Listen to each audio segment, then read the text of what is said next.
Greetings, Culture Warriors. It's Jeff Vieira, author of Culture is Everything, bringing you another dispatch from the front. I know you've seen this company's products. You've probably checked it out daily, if not multiple times a day, throughout parts of the current pandemic. But today we're going to talk a little bit about a company that has really enabled the spread of information during this critical time to the world. This is a story from Bloomberg Businessweek, and it's headlined, "The Software That's Powering All the Coronavirus Dashboards." Esri's ArcGIS was designed to be used in operation centers with lots of big screens, but most of us are loading it on our mobile phones. It's a story by Brian Feldman. With roughly a zillion different sources out there for coronavirus information, experts and authorities are rapidly iterating on ways to best present useful information to the public. Are deaths spiking, or is the curve flattening? How is the virus moving around, and how can it be stymied? To collate all this information, many groups are leaning on geographic information system software. It's often used by governments and large businesses that need to account for changes in the physical world, usually meaning disaster preparedness and mitigation, as well as monitoring public infrastructure such as plotting the location of 911 calls. Perhaps the most famous example is the Johns Hopkins COVID-19 Dashboard, a website assembled by the university's Center for Systems Science and Engineering. In the upper left corner in blaring red type is a running tally of confirmed cases worldwide, 3,628,824 as of the afternoon of May 5th. Below that, a morbid leaderboard of confirmed cases divided by country. The U.S. has a depressingly untouchable lead. Front and center in the dashboard is a heat map of cumulative cases across the globe. You can see which countries managed to contain the virus by the fact that they aren't covered in bright red spheres. The U.S. is covered in them. Other modular bits of data, tables, key figures, graphs are peppered throughout the interface. Various state and local governments have launched similar GIS implementations. There are dashboards from the University of Virginia, New Jersey, Florida, Los Angeles County, Travis County, Fairfax County, Virginia, Canadian Province of British Columbia, United Kingdom. All of these are built using the same software, ArcGIS, developed by California-based software company Esri, E-S-R-I. The privately owned company was founded in 1969 and sits unassumingly in that tier of comfortable decades-old tech companies built on products that have survived radical technological changes. No matter what year it is, people always need to crunch numbers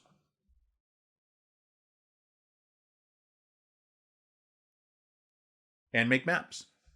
In 2014, Esri took in $1.1 billion in revenue, and as of 2016 had cornered more than half the market for GIS software, counting more than 350,000 clients, according to Forbes.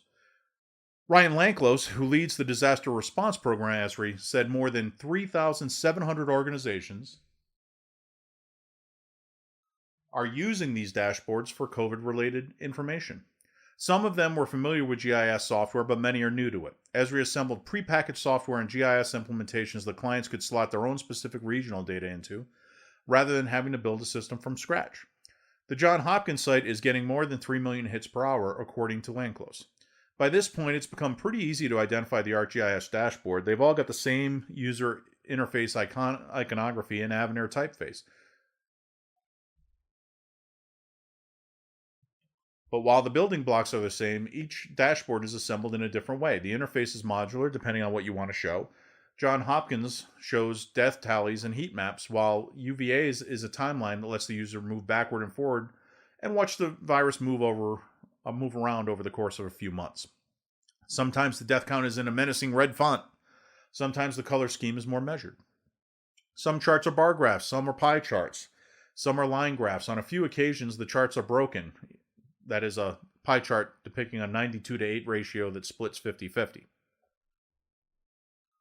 This happens more often than not when viewing the mobile versions of these dashboards, a design constraint that poses additional challenges on top of designing for a broad audience. Balancing that load and importing and organizing data is a task that each dashboard handles a bit differently. Some pull data and recalculate on regular intervals, while others might grab new data each time someone reloads the page. Sort of like how Facebook's news feed re-ranks itself each time a user loads it up. On some dashboards, the line graphs have each data point or segment labeled, but the graph is so small that the labels bleed together, forcing the user to mouse over each pinpoint dot on the graph to find precise info. On mobile, where there is no mouse, this maneuver might be impossible. In addition to the mobile dilemma, Esri had to consider balancing computing resources. We certainly saw extremely large spikes in our online software as a service platform usage, and we did some reallocation of cloud resources to quickly handle this demand, Lanklo said. Part of that involved helping clients take advantage of edge caching, computing that happens closer to the client side of the network, rather than the server side, like when Google Maps saves maps on your device to save bandwidth and work faster. The situation has been a learning experience for Esri. We've seen an increase in traffic on our websites and a huge spike in requests to our disaster response program, Lanklo added. You don't want to overload any dashboard with too much information. To reduce the complexity of the dashboard is really critical, Lanklo said. He specifically praised the work of San Bernardino, County, California. That need for simplicity is even more apparent on smaller screens. These sorts of dashboards usually live on giant monitors. Now they're being pinged from mobile devices. According to Lanklo, 60% of COVID dashboard traffic has come from mobile, where responsive web design is often easier said than done. The dashboards were meant for environments and operation centers with big screens, and everybody's come together to make a big decision in monitoring and planning, Lanklo said. Now anyone can throw the dashboard up on a screen and leave it running all day, keeping tabs on the situation with the latest statistics, as if they work in a socially distanced, slow-motion version of a disaster response center for the Federal Emergency Management Agency, or the fictional counter-terrorist unit from 24. The coronavirus dashboards are all products of good intentions, making public health data readily available in detail, statistics presented at not just the state or county level, but down to your zip code. 2. They make it easy to know if things are improving or degrading based on whether numbers go up or down. Their initial inaccessibility and learning curve make a layperson feel like a sleuth and that they're helping, even if the only way to help is stay home. The challenge is to make sure users have as much information as possible without getting overwhelmed immediately. A good dashboard is helpful at a glance, but also lets the users take deep dive into minutiae if they want to. But a good user remembers not to get lost in a well of depressing statistics. Okay, a lot to say about this article, but first I want to go over to Esri and take a look at their culture. So Esri talks about the science of where. We pioneer problem solving with GIS, Geographic Information Systems. Why do they do it? We believe location intelligence can unlock data's full potential in every organization. And they talk about some related values, or semi-related values, I would say. Conservation, education, sustainability. Under sustainability, they say we are passionate about helping our users confront and solve the world's most pressing issues, from poverty to food insecurity.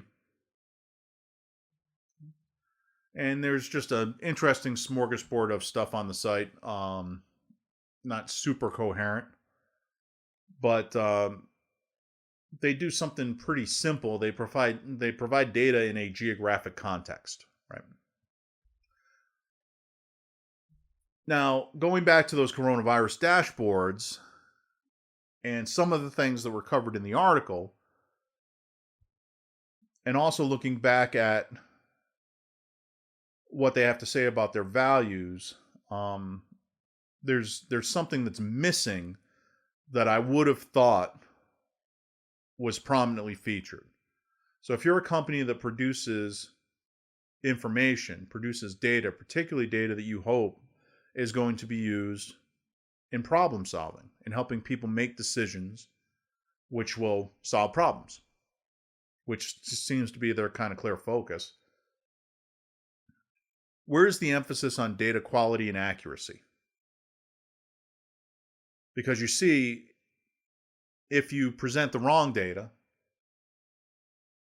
that is erroneous, you're going to make bad decisions based on bad data. And if you present that data in a way that is misleading or hard to understand, then you're going to get bad decisions, even if the underlying data is good. When you look at those coronavirus maps, one typical feature of them is those big bubbles. Now, I'm a practitioner. I've made dashboards.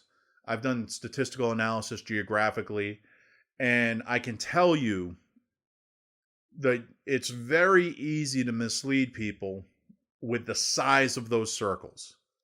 Because, of course, those circles, they don't really represent. You're showing someone a map, and then you're showing someone a circle on the map. And unless you're showing a particular geographic area which happens to be circular, say the effects of a nuclear detonation, where you expect that it will, largely radiate out from the epicenter, then using those circles is a little bit misleading, because the way your eye wants to interpret is to say, oh, this geographic area has this many whatever.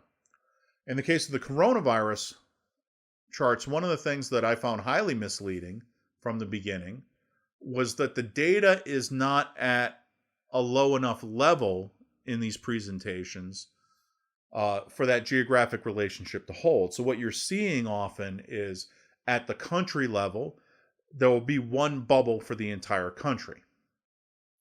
The reason that's misleading is because when you're looking at a map, countries are different sizes.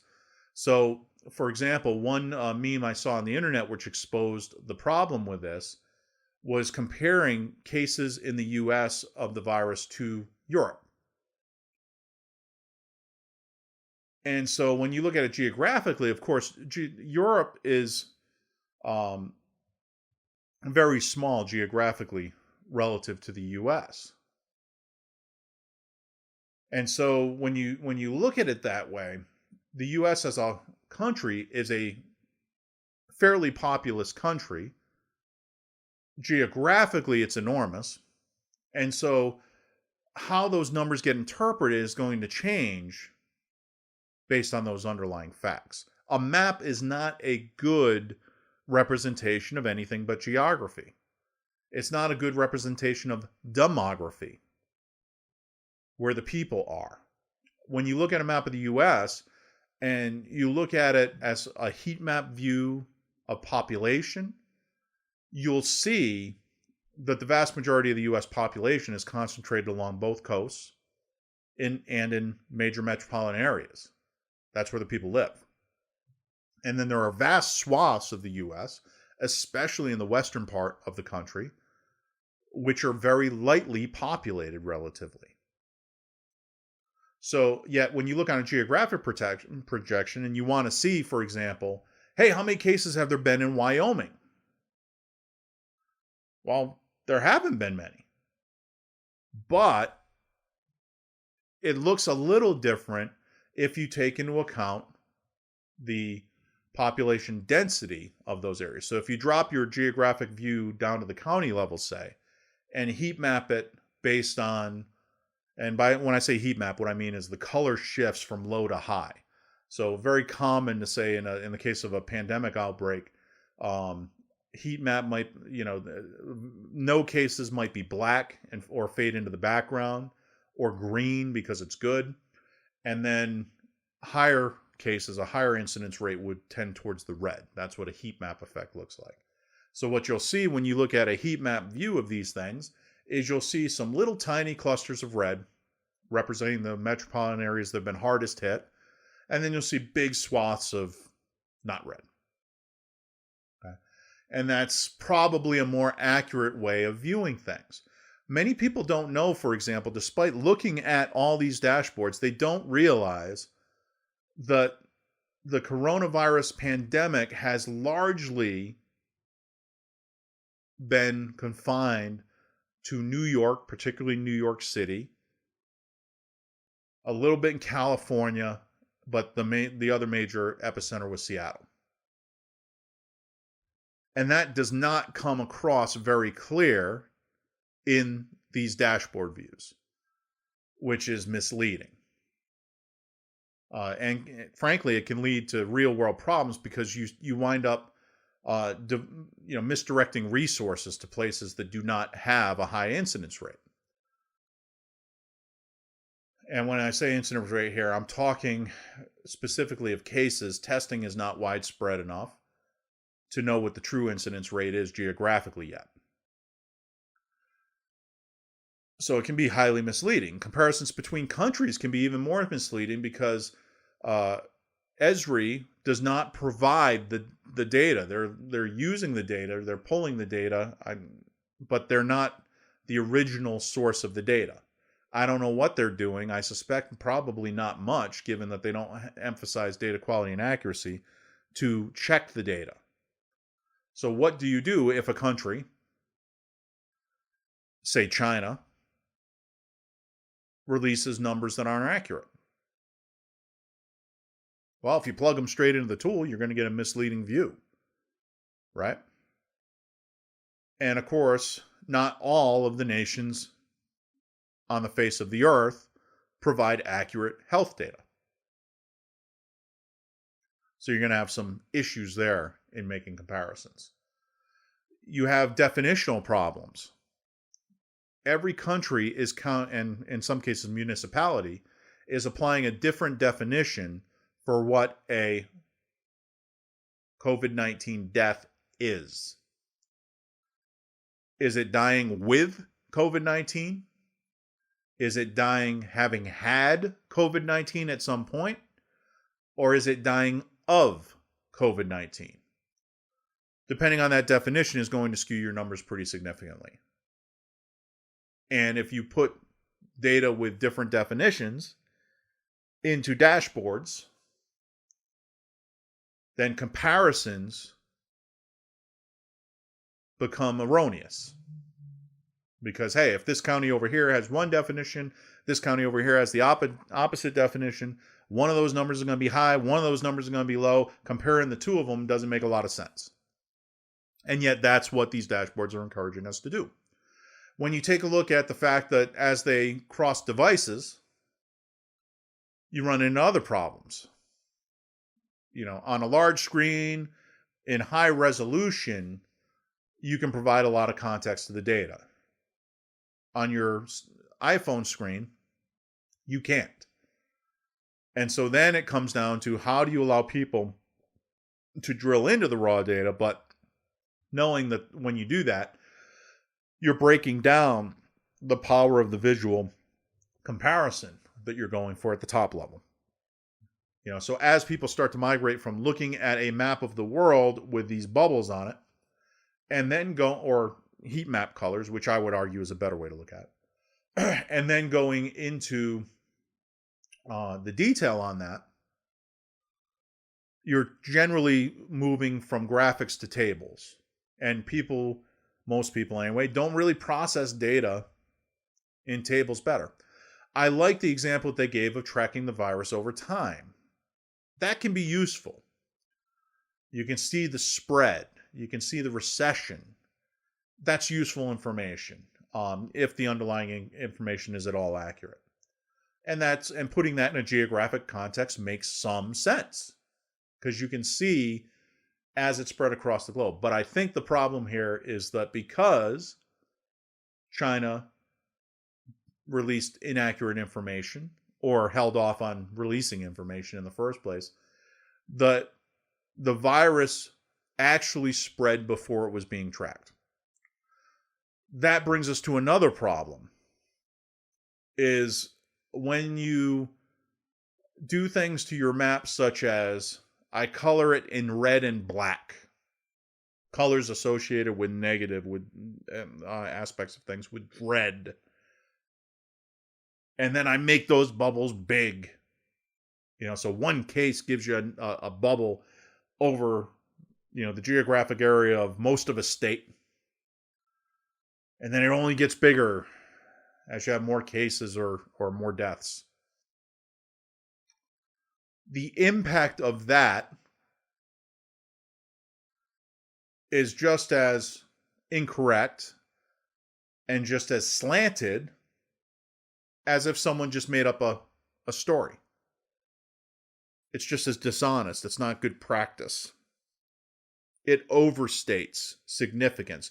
That's a problem we often have in statistics, is as we study things, we can say that something is significant, meaning it has a legitimate impact on the model that is large enough that it must be considered,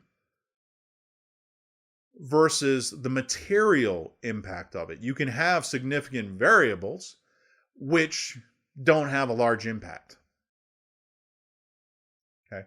It's something very hard for people who don't do it for a living to get their heads around, but it's absolutely true. And when you do graphics of this sort, and you're tracking one variable really,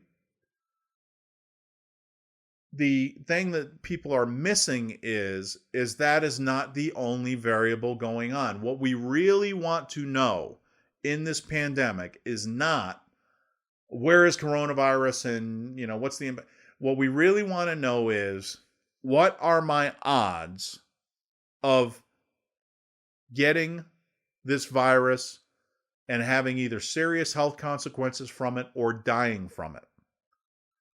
And that's not the information that's being presented. In order to do that, you need to know two things. You need to know how infectious is it? What's the incidence rate? How easy is it to catch? That's the probability that I'm going to get it in a given year.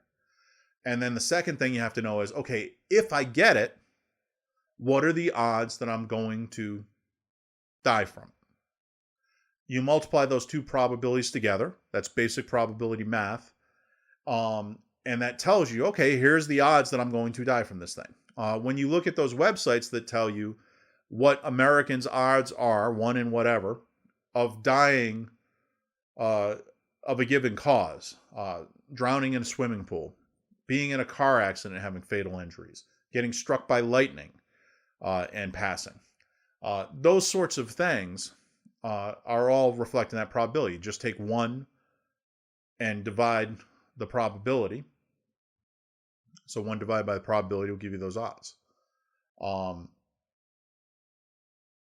That's the context we really need, because what's driving our response to this virus outbreak is the notion that we have a relatively high probability, or at least some segment of our population has a relatively high probability of both catching this virus and dying from it. Right?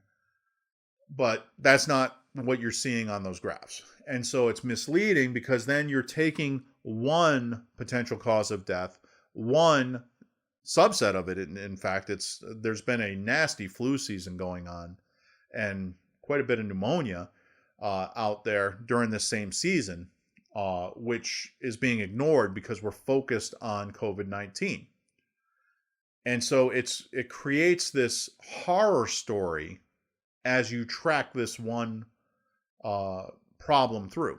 And as I've argued in previous podcasts, it's blinding us to burgeoning risk in other areas, such as food shortage and famine, because we're keeping our eyes exclusively on these screens with these big red bubbles. And what's worse is, because of the way they're designed, you're not, as things ebb, remember, these numbers in most of these applications are cumulative. They're only going to grow. So what's going to happen to those bubbles? They are only going to get bigger. They are never going to get smaller, unless you start segmenting them by time, which is a better practice. And then you can at least start to see them recede. So when you look at it, when we talk about the curve, they're talking about a normal bell curve. And that's the path that best describes what happens with most diseases of this sort. And I saw online, as this was just starting, there was a lot of fear about it going logarithmic. By that, they mean when you go up a bell curve, you notice how it starts out fairly flat, and then it goes up at a steep angle, tapers off, and then comes down at a steep angle, and then a more gradual reduction. That's just defining, that's just what a bell curve looks like, right? So there are people who are saying, you don't understand logarithmic growth here. exponential growth. You see it's going to take off. And they used an example of lily pads in ponds. They said lily pads in ponds, they grow exponentially. So you put a lily pad in a pond, and then this pad just grows and grows. You can measure it every day. It grows and grows and grows. And my question was simple. Then why aren't all ponds completely covered in lily pads? And they had no answer for it. The result is, yes, it grows logarithmically or exponentially until it doesn't. There's a limiting factor. In the case of disease, why does disease stop? So it has an initial outbreak period where, a few people are affected and it's geographically constrained, to one area. And then, boy, now these people and all their contacts start getting together, and you start to see it spread exponentially. It's terrifying to watch. But then what happens is enough of these people get it, and they develop immunity to it, or they pass from it. And in either case, that is one less person to be infected by it. Right? So you can only grow so far. And then you have enough people who are infected and have immunity to it, or have passed from it in the case of extremely lethal diseases. And then it can't jump elsewhere because there's no one in close enough proximity for it to jump to, at least who doesn't have antibodies to it already. And that's why it tails off. And that's why you'll see a steep decline thereafter, because however long this particular thing can live without jumping to a new host is going to dictate when that steep decline occurs and how steep it is. And yet these graphs were all designed to terrify people when we hit that exponential growth. Notice they will not show you, they're cumulative. They will not show you the exponential decline. They will not show you the tailing off unless they go in and they do the extra math to show the change day over day. And a lot of them showed you plus, X number of deaths, but I haven't seen many that are showing minus X number of deaths. They're not showing the other side of that bell curve. And that, to me, is simply fundamentally dishonest. Bad practice, but it's also people who have a story to tell, who are justifying that story in a very dishonest fashion, statistically and graphically. It's very difficult to make a dashboard which just doesn't have that bias built into it somehow. You have to put in a serious effort to do it. And it's clear that in most cases, they didn't do that. They simply, designed it for the shock value of the exponential growth, which is not the best tool for making decisions. This catastrophic shutdown situation we've got and the economic impact of it is the result of that kind of horrible presentation of data. I'm a little disappointed in Esri that really in the business they're in, they know better. And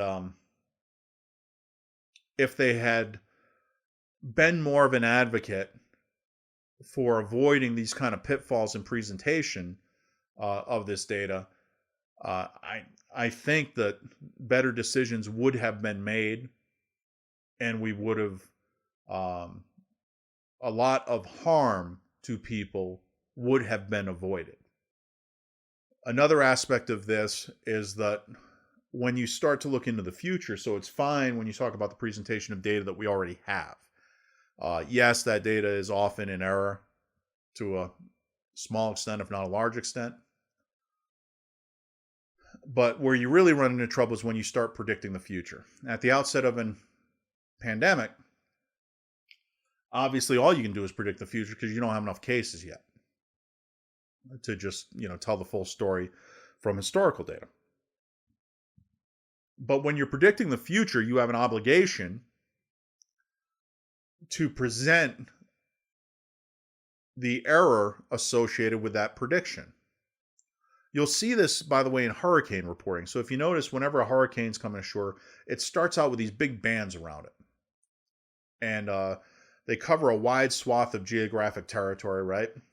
I used to live in Florida, and sometimes those hurricanes, they would have different bands going, whether they thought it might turn towards the Gulf or towards the Atlantic side of the peninsula. So you would have bands on either side, because especially early on in the storm's progress, they just don't know. But they present that to you because if they drew one line, people might think that, hey, this is going to hit Apalachicola and nowhere else. And therefore, if I'm sitting down in St. Petersburg Beach, well, I don't have to worry about it because it's going to hit Apalachicola. And that kind of false certainty creates more problems than it helps. So it's the same way when you're talking about projections of deaths from a virus. There's a band of uncertainty around those projections. In this case, in the case of the IMEHE model, they were terribly off. Their initial projections for the U.S. were 2.2 million deaths. Their low range was a couple 100,000 deaths. We're nowhere near that, and thank God, we're not likely to get anywhere near that. So they were completely off the mark. And they didn't report it, though, as that range. They reported it as 2.2 million. That was the number that was used in decision making. Well, 2.2 million deaths will scare anybody and lead to decisions which, when you have a far smaller number of deaths, turn out not to be the best decisions. Okay. So my advice to you, as we close out today's discussion, my advice to you is whenever you see data which projects into the future, that could be stock price, that could be the one loss percentage for your favorite sports team, that could be expected deaths in a pandemic, whatever it might be. Whenever someone says, hey, this is what we're projecting, if they do not report the error associated with that, typically you report that as a plus or minus in a percentage, they're lying to you. Nobody who does this work doesn't know what the practice is. And so if they forget about that, they're lying to you. If they bury it in a footnote, or that little tiny print at the bottom of a graphic, they're not doing you any favors either. They really ought to show, if they're showing a graph, they ought to show a shaded region or a couple of dashed lines, something to indicate the uncertainty. And if they're showing you a table of numbers, they ought to tell you what it is.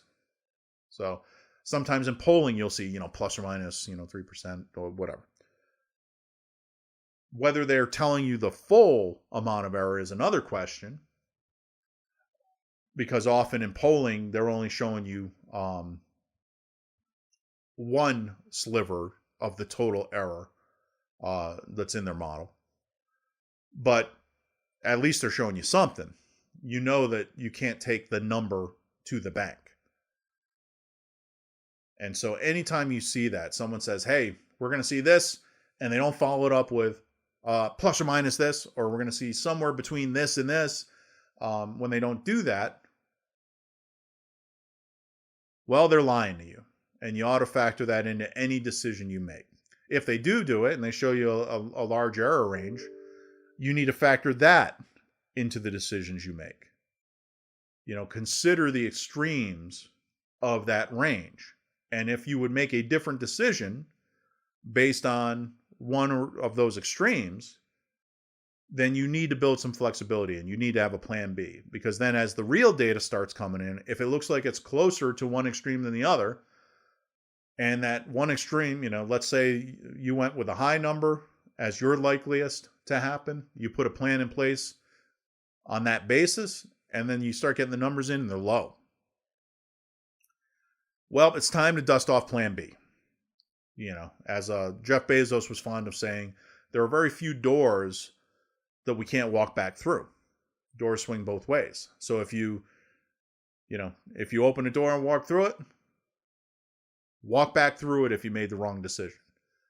And that is very wise advice for consumers of this type of information. Because let's face it, data is data, but culture is everything. Have a great day.